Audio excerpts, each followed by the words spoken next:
Sister करो यार।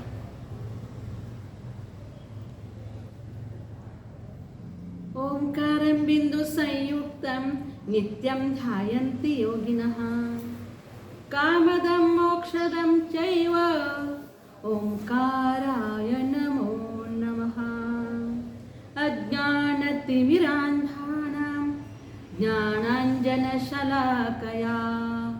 चक्षुरुन्मिलितं येन तस्मै श्रीगुरुवे नमः। तस्मै श्री गुरुवे नमः।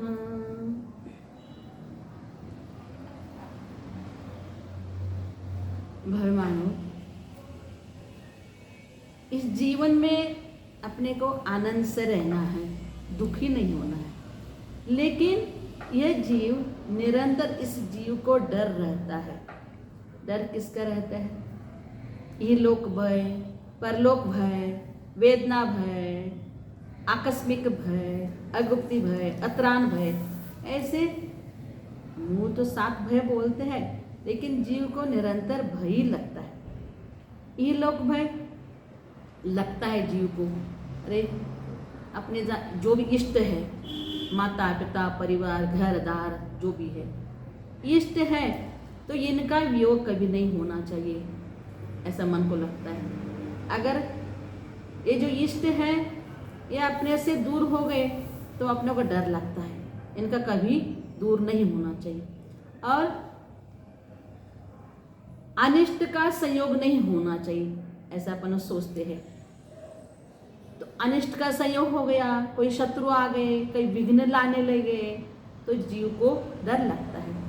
लेकिन इष्ट का वियोग, अनिष्ट का संयोग भी हो गया तो उसको धैर्य रखना चाहिए। उसके अलावा इस जीव को लगता है अरे अपने को कोई नहीं है, परिवार नहीं है, कोई एक आधा लड़का हो तो लगता है चलो अपन कुल दीपक है, बुढ़ापे में आधार हो जाएगा। अभी आनंद से, वर्तमान का समय है, आनंद से रहना है, लेकिन आगे का दुख लेके अभी फ्यूचर में ही क्या हो रहा है, मतलब प्रेजेंट में सुखी नहीं है, फ्यूचर का विचार करता है, अभी प्रेजेंट में दुखी हो जाता है। अतरान भय और आकस्मिक भय, अरे बाबा कहीं भूकंप न आ जाए, आजकल कहीं बाढ़ आ रही है और कुछ भी हो रहा है, ऐसे आकस्मिक भय। मृत्यु का भय, वेदना भय, लगता है अरे अपने को कोई रोग राई न हो। लेकिन देखें इतनी सी अंगुल में, छोटी सी अंगुल में 96 रोग है। शरीर ही ऐसा है, इतनी सी अंगुल में 96 रोग है, तो पूरे शरीर में कितने रोग होंगे? तो शरीर रोग का अगर है, तो इसलिए इस जीव को धैर्य रखना चाहिए। इसलिए यहाँ पर आचार्य भगवान कि जितने भी भय हैं, इस भय के लिए इस जीव को धैर्य देना चाहिए। इसलिए आचार्य भगवान कह रही है, धैर्य कैसे दे रही है? न मे मृत्यु कुतो भीतिर, न मे व्याधि कुतो व्यथा, न हम बालो न वृद्धो हम, न युवतानि पुद्गले। यहाँ पर आचार्य भगवान कहते हैं अरे देखो मेरी मौत नहीं है, मेरे को मृत्यु हो नहीं है, तो डर किसकी बात की है? मेरे में कोई रोग ही नहीं है, तो मुझे पीड़ा वेदना कैसी हो जाएगी? मैं बालक नहीं हूँ, बूढ़ा नहीं हूँ, युवक भी नहीं हूँ। ये सारे पुद्गल की पर्याय हैं, जो है ये सारे पुद्गल की पर्याय हैं। तो इस प्रकार से ये जीव चिंतन करते हैं तो इसको डर नहीं रहता है। जैसे जीव को सोचना चाहिए कि मैं एक हूँ, निर्मम हूँ, शुद्ध हूँ, चैतन्य स्वरूपी हूँ। क्योंकि आत्मा कैसा है? आत्मा अमर है, आत्मा ही अमर है, तो आत्मा को मृत्यु कहाँ से आएगी? आत्मा अमूर्तिक है, तो इसको वेदनाएं कैसे हो जाएगी? इसको रोग भी कहाँ से हो जाएंगे? तो इस प्रकार से इस जीव को समझाना चाहिए। और बाल वृद्ध जो भी अवस्थाएं हैं, ये अवस्थाएं तो पुद्गलिक है। तो इस प्रकार से आदि व्याधि उपाधि ये सभी क्या है, क्षणवर्ती है। लेकिन यह जीव इसी में ही एकत्व बुद्धि रखता है। जब तक एकत्व बुद्धि रखेगा तब तक इस जीव को दुख ही दुख है। इसलिए इस जीव को निरंतर चिंतन धारा में रहना चाहिए। मेरा आत्मा कैसा है, अमर है, अमूर्तिक है। इस प्रकार से चिंतन करते हैं तो आदि व्याधि उपाधि जो भी भय से दूर हो जाता है। फिर इसको समझाना चाहिए, ठीक है बाबा, व्यवहार रूप से शरीर के निमित्त से जन्म मरण होता है, क्योंकि जो 10 प्राण से ये जीव, संसारिक जीव 10 प्राणों से जी रहा है। 5 इंद्रिय, 3 बल, आयु और श्वासोश्वास, इन 10 प्राणों से वो जी रहा है। लेकिन फिर भी ये कैसा है, ठीक है, शरीर निकल गया, शरीर निकल गया, पर आत्मा कैसा है, अमर है, आत्मा शाश्वत है। इस प्रकार से इस जीव को चिंतन करना चाहिए। फिर क्या कहते हैं, इस जीव को किस प्रकार से समझाना चाहिए कि यह जीव त्याग तो कर लेता है, त्याग तो कर लेता है, लेकिन त्याग करने के बाद भी क्या हो जाता है, मन को दुख लगता है। अरे मैंने त्याग कर लिया, फिर भी इच्छाएं हो जाती है। तो इच्छाएं हो जाती हैं तो इसको समझाना चाहिए।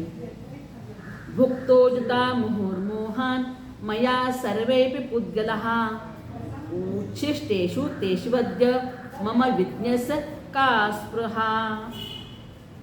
तो इसको समझाना चाहिए कि जैसे इसने कुछ त्याग कर दिया, देखा से कि उन्होंने नियम भी ले लिया, कुछ त्याग कर दिया, लेकिन फिर मन में आ जाता है, अरे मैंने त्याग कर दिया लेकिन भूख लग रही है, मैंने तो त्याग कर दिया लेकिन प्यास लग रही है, ऐसा लगता है। अरे मैंने परिग्रह प्रमाण कर लिया लेकिन मेरे को और भी कुछ ज़रूरत है। तो इस जीव को समझाना चाहिए, अरे तुमने थोड़े देर के लिए त्याग किया है, समझा से उपवास किया है, तो मन स्थिर नहीं हो रहा है। तो इसको समझाना चाहिए, अरे तुमने अनादिकाल से कितने बार खाया है, अनादिकाल से इतना खाया है, एक एक भव का एक एक कण इकट्ठा कर दिया, तो पहाड़ सुमेरु पर्वत इतना इकट्ठा हो जाएगा। इतना पानी पिया हुआ है, इतना माँ का दूध पिया हुआ है, एक एक भव के एक एक बूंद भी इकट्ठा कर लिया तो सागर जैसे सागर बहता जाएगा। इतना पानी, इतना माँ का दूध पिया है, तो अभी कितना परिभ्रमण करना है। और खाया हुआ है वह जब हम उल्टी करते हैं ना, उल्टी करते हैं, उल्टी किए हुए ही उसी को फिर से अपन ग्रहण कर रहे हैं। थूका हुआ है, थूक कोई फिर से चाटता है क्या, तो ग्लानि आ जाती है। लेकिन बाहर के थूक, बाहर के उल्टी को ग्लानि आ रही है देख के, लेकिन अपन कर रहे क्या, यही कर रहे हैं कि जो जीव सब खा पी के छोड़ दिया है, कोई ऐसा जीव, ऐसा परमाणु बचा नहीं है कि आपने उसका भोग नहीं लिया, ऐसा कुछ चीज नहीं, ऐसा कुछ पकवान नहीं रहा कि उसको अपन खाया नहीं। मतलब खा के उल्टी की हुई उसी को फिर से ग्रहण कर रहे हैं। इस प्रकार से जीव को समझाना चाहिए कि विरक्ति आना चाहिए। बाहर दुनिया जो है, बाह्य वैभव के बारे में इस जीव को भेद विज्ञान होना चाहिए और अपने आत्मा के स्वरूप इसको ध्यान जाना चाहिए। क्योंकि यहाँ तक बोलते हैं ये जीव कहाँ कहाँ भटक रहा है, पंच परावर्तन, द्रव्य, क्षेत्र, अपन कोई किसी भी क्षेत्र में अपन गए नहीं, ऐसा नहीं, सब पूरे क्षेत्र में घूमे हुए हैं। कौन सा काल, शतकाल परिवर्तन जो बोलते हैं, सब जगह अपन जन्म लिया है। अपन को लगता है कि चतुर्थ काल में हमारा जन्म होता तो कितना अच्छा होता, लेकिन चतुर्थ काल के अपना जन्म हुआ नहीं है। चलो उस समय भी हुआ है, लेकिन अपना मन एकाग्र नहीं हुआ, इसलिए आदमी आज तक भटक रहा है। द्रव्य, क्षेत्र, काल, भाव, भव, कौन सा भव रहा है? सब भावों में परिभ्रमण किए हैं। बस एक सरवार सिद्धि या लोकांतिक देव, सची देवी, सौदर्येंद्र, ऐसे कुछ भव हैं, उस भव में अपन धारण नहीं किए। अगर उस भव में धारण करते तो जरूर दूसरे भव में मोक्ष की प्राप्ति कर लेते हैं। तो इसलिए भव्यात्मन, तुम अपने स्वरूप में रममान होना चाहिए, कि अपना स्वरूप का ध्यान रहना चाहिए। और यह जीव परिभ्रमण कर रहा है, अपन समझते हैं किस कारण से? चलो कर्मों का उदय है, ठीक है, कर्म बलवान है तो कर्म भी बलवान है, ऐसे जीव भी बलवान है। तो आपस में इनका क्या चल रहा है? जीव बोल रहा है मैं बलवान हूँ, कर्म बोल रहा है मैं बलवान हूँ। तो क्या हो रहा है? कर्म कर्म हिता बंधी, जीवो जीव हित स्पृहा, स्व स्व प्रभाव भूयस्त्वे, स्वार्थम को वान वांछति। पर यहाँ पर क्या हो रहा है? देखिए, जैसे ज्ञानावरणी मोहिनी आदि कर्म है, अपने हित रूप साथी कर्मों को ही बांधता है, अपने आत्मा के हित की इच्छा करता है। अपने अपने शक्तिशाली के होने पर कौन सा व्यक्ति अपना हित नहीं चाहेगा? अर्थात सभी अपना स्वार्थी है ही है। जैसे देखो, जीव और कर्म दोनों भी अनादि से अपना अपना प्रभाव दिखा रहे हैं। कैसे? कर्म, ये जो कर्म है अपना प्रभाव दिखा रहा है। किस प्रकार से? अब देखो कि ये जीव है, अपने पढ़ाई करते हैं, कुछ स्वाध्याय कर लेते हैं, तो अपने ध्यान में नहीं आ जाता, अपना मन नहीं लगता, मन एकाग्र नहीं होता, कुछ पढ़ने में, पूजा अर्चा करने में अपना मन नहीं लगता और याद भी नहीं होता। किस कारण? ज्ञानावरणी कर्म का उदय है। ज्ञानावरणी कर्म का उदय है, इसलिए याद नहीं होता, पढ़ने का मन भी नहीं होता। तो चलो ठीक है, ज्ञानावरणी कर्म का उदय है, लेकिन फिर अपन क्या कर रहे हैं? फिर भी पुरुषार्थ करना चाहिए, पुरुषार्थ नहीं करते हैं, फिर आलस कर लेते हैं और पढ़ते ही नहीं है, अनादर कर लेते हैं। और कोई स्वाध्याय भी कर लेता है, उनका मन, किसी का बाबा धर्म ध्यान में मन लगता है, वो निरंतर पढ़ते रहते हैं, तो फिर अपन क्या करते? उन्हीं को ही बदनाम करते हैं, उन्हीं को नाम रखते हैं, अरे वो बहुत बड़ा ज्ञानी हो गई क्या? मतलब फिर क्या हो गया? मतलब पूर्व ज्ञानावरी कर्म का उदय, और फिर अभी अपने क्या कर रहे हैं? कर्म बांध रहे हैं। इसलिए क्या हो रहे हैं कि कर्मों का और भी बंध होता जा रहा है, मैंने कर्म बंधन की परंपरा चल रही है। ऐसे ही 8 कर्म हैं, कर्मों का उदय रहता है, और कर्मों के उदय में अपन फिर पाप ही करते जा रहे हैं, पाप ही करते जा रहे, तो कर्मों का बंध ज्यादा होते जा रहा है। तो इस प्रकार से क्या हो रहा है? कर्म का ही प्रभाव हो रहा है, और कर्म का प्रभाव हो रहा है, इसलिए अपन अनंत संसार में परिभ्रमण करते जा रहे हैं। अब तो अनंत संसार परिभ्रमण नहीं करना। अब जीव है, जीव अपना प्रभाव क्या दिखा रहा है?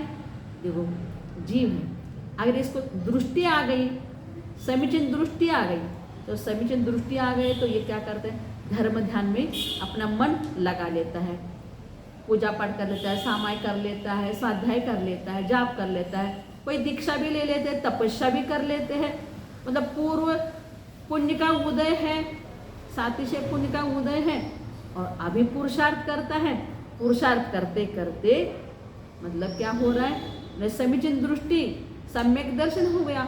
सम्यक दर्शन हो गया तो क्या? श्रद्धा अटल हो गई, श्रद्धा दृढ़ हो गई। श्रद्धा के साथ साथ ज्ञानार्जन कर रहा है, ज्ञानार्जन के साथ साथ अपनी सम्यक चारित्र की क्रिया भी कर रहा है, संयम नियम तपस्या भी कर रहा है। तो इससे क्या हो जाएगा? कर्मों की निर्जरा हो जाएगी, संवर निर्जरा हो जाएगी। संवर निर्जरा होते होते उसको शाश्वत सुख की प्राप्ति हो जाएगी। मतलब जीव अपना प्रभाव दिखाना चाहिए। इस प्रकार जो भव्य जीव है वो अपना प्रभाव दिखाते ही है। अब आगे कहते हैं परोपूर्ति मुत्सृज्य सोपकारो परो भव उपकुर्वन् परस्याज्ञो दृश्यमानस्य लोकवत्। अब क्या कहते हैं कि देखो हे आत्मन, तू पर यानी अन्य के उपकार करने को त्याग करके अपना उपकार करने में तत्पर हो जा। दिखाई देने इस जगत की तरह अज्ञानी जीव अन्य पदार्थों का उपकार करता हुआ पाया जाता है। देखो अपनी दृष्टि बाहर ही है, दूसरों का कल्याण करने का सोच रहे हैं। माँ बाप क्या कर रहे हैं? माँ बाप बस अपने बाल बच्चे परिवारों को ही उठा रहे, लेकिन स्वयं को समय नहीं दे रहे हैं, स्वयं का तरफ ध्यान नहीं है। प्रत्येक जीव दूसरों का कल्याण हो जाए, लेकिन स्वयं का आत्मा पतित हो रहा है, स्वयं का आत्मा अनादि काल से परिभ्रमण कर रहा है। तो मूल में अपने आत्मा के ऊपर भी उपकार करे, अपने आत्मा पर भी दया करे। हे जीवात्मन, हे भव्यात्मन, अनादिकाल से भटक रहा है, आप तो मत भटको, आप तो थोड़ा अंदर देखो, अपने ध्यान देखो। देखे घड़ी के लिए 3 सुई है, घड़ी में एक घंटे का, दूसरा मिनट का, तीसरा सेकंड का काटा। तो सेकंड का काटा जो है दौड़ रहा है, खूब दौड़ रहा है। मिनट का काटा दौड़ तो नहीं रहा है, लेकिन चल रहा है। और घंटे का काटा न दौड़ता है न चलता है, धीरे से कहीं खिसक जाता है। इसी प्रकार से क्या है बचपन जो है ना, सेकंड के कांटे के समान दौड़ता दौड़ता चला जाए। 20 साल कैसे हुए पता भी नहीं चलता, 20-25 साल, और बाद में हो गया 25-30 हो गई, 1 के 2 गए, 2 के 4 हो गए, मतलब जवानी आ गई, बोझ हो गया, काम का बोझ, सब परिवार का बोझ, मतलब दौड़ता तो नहीं है, चलना पड़ रहा है। और बुढ़ापा में क्या हो गया, बुढ़ापे में अपना शरीर काम नहीं देता है, परिवार अपने कंट्रोल में नहीं है, अपने अनुशासन में नहीं है। अगर पाप कर्म का उदय हो, अपना पुण्य नहीं है, तो क्या है अपने अनुशासन में कोई नहीं है। अगर अपन खुद ने सबको सुसंस्कार किए, अपने जीवन में ही अपने सुसंस्कार से रह गया, तो सब अपने को अनुकूल हो जाते हैं। तो इसलिए यहाँ पर कह रहे हैं कि दूसरों को क्या सुधारना है, स्वयं को उठाना है, स्वयं के तरफ ही ध्यान देना है। देखिए इतना ध्यान देना चाहिए कि प्रभात में भी लाली, संध्या में भी लाली, प्रभात में भी लाली, संध्या में भी लाली, एक जगाती एक सुलाती, इतनी अंतर वाली है। सूर्योदय के समय में भी क्या होता है, सूरज के पास लालिमा, सब जगह लालिमा, उजाला रहा। और सूर्यास्त के समय में भी आकाश में लालिमा दिखाई देती है। लेकिन सुबह का जो है, सूर्योदय का समय लालिमा है, वो सूर्योदय का है, उजाला देने वाला है, और सूर्यास्त का जो लालिमा है वो सुलाने वाला, अंधेरा देने वाला है। ऐसे ही निरंतर परिणमन हो रहा है, पाप पुण्य का उदय हो रहा है, ये निरंतर एक एक समय निकल रहा है। अनादि काल से कितना समय निकल गया, ध्यान नहीं है। अपने को जागरूक रहना चाहिए, हर समय जागरूक रह के इस जीव को संबोधन देना चाहिए, और संबोधन दे के ही सावधान रहना चाहिए। क्योंकि आचार्य भगवान भी बार बार समझा रहे, और समझा के ही मार्गदर्शन कर रहे हैं। हे भव्यात्मन, तुम अंदर देखो, हे भव्यात्मन, तुम बाहर नहीं देखना, अपने में स्थिर रहो, इस प्रकार से समझा रहे हैं। और ये भी जीव कभी समझ लेता है, लेकिन अज्ञान के कारण क्या कर रहा है, अरे कुछ न कुछ निमित्त लेके क्या कर रहा है, मेरे को कर्मों का उदय है, मेरे कर्मों का उदय है, कर्म को बीच में लेके भटक रहा है। लेकिन इस जीव को गुरु उपदेश देते हैं, जरूर गुरु उपदेश देते हैं। गुरु का उपकार कह ही नहीं सकते हैं। गुरु इतने समझा रहे हैं, सब समझाते हैं। अगर कोई भव्य जीव हो तो सही में इस मार्ग पर आ जाते हैं, इस मार्ग पर आ जाते हैं। फिर भी इस मार्ग में आकर बार बार निरंतर अपने ध्यान अध्ययन में रहो, तभी कर्मों की निर्जरा होती है। और गुरु समझाते हैं, उस समय अगर अपना मन समझ गया, अपना मन को ही अंतरंग सा मन, अंतरंग आत्मा बोलना चाहिए, पापों से बचना है। तो इसलिए यहाँ पर और भी आचार्य भगवान संघ कहते हैं, गुरुपदेशादभ्यासात् संविते स्वपरांतरम जानाति यस जानाति मोक्ष सौख्यम निरंतरम। तो यहाँ पर क्या कह रहे हैं? शिष्य कहता है, किस उपाय से अपने और पर में विशेषता जाना जाता है, किस उपाय से इस जीव को सुख शांति मिल जाएगी। तो बार बार गुरु महाराज यही कह रहे हैं, हे भव्यात्मन, भेद विज्ञान करो, अपने स्वरूप को देखो, बाहर मत देखो। पूरी संपत्ति सही तेरे पास ही है। तो अपना आत्मा ही, स्वयं आत्मा ही गुरु है। देखो क्या कहते हैं, जब तक स्व पर विवेक ज्ञान नहीं है तब तक यह आत्मा एकाग्र नहीं होता। इसको कंट्रोल करना चाहिए। देखिए घोड़सवार है, घोड़े पर बैठ के जा रहा है, तो घोड़ा कहीं पर भी भाग जाता है। अगर घोड़सवार के हाथ में लगाम हो ना, तो घोड़ा कहीं पर नहीं जाएगा। घोड़सवार के हाथ में लगाम होना चाहिए, घोड़ा किधर लेके जाना चाहिए। गाड़ी चलाना चाहिए तो टेयरिंग ड्राइवर के हाथ में होना चाहिए। ड्राइवर के हाथ में टेयरिंग हो तो गाड़ी इधर उधर कहीं नहीं भागेगी। ऐसा ही ना कि आत्मा एवं गुरु, मतलब आत्मा, स्वयं का आत्मा को ही अंतरंग का ज्ञान होना चाहिए। गुरु महाराज निमित्त है, गुरु महाराज मार्गदर्शन कर रहे हैं, लेकिन अपने अंदर का आत्मा को मानना जरूरी है। इसलिए यहाँ पर आचार्य भगवान कहते हैं, स्वस्मिन् सदा विलाभित्वात् दभिष्ट ज्ञापकत्वतः, स्वस्मिन् सदा विलासित्वात् दभिष्ट ज्ञापकत्वतः, स्वयं हित प्रयुक्तत्वात् दात्मैव गुरुरात्मनः। यहाँ पर आचार्य भगवान कह रहे हैं, अपने आत्मा में रमन करने का इच्छुक होने से अपने परम प्रिय पदार्थ आत्मा का जानने वाला, जताने वाला अपने आत्मा ही है।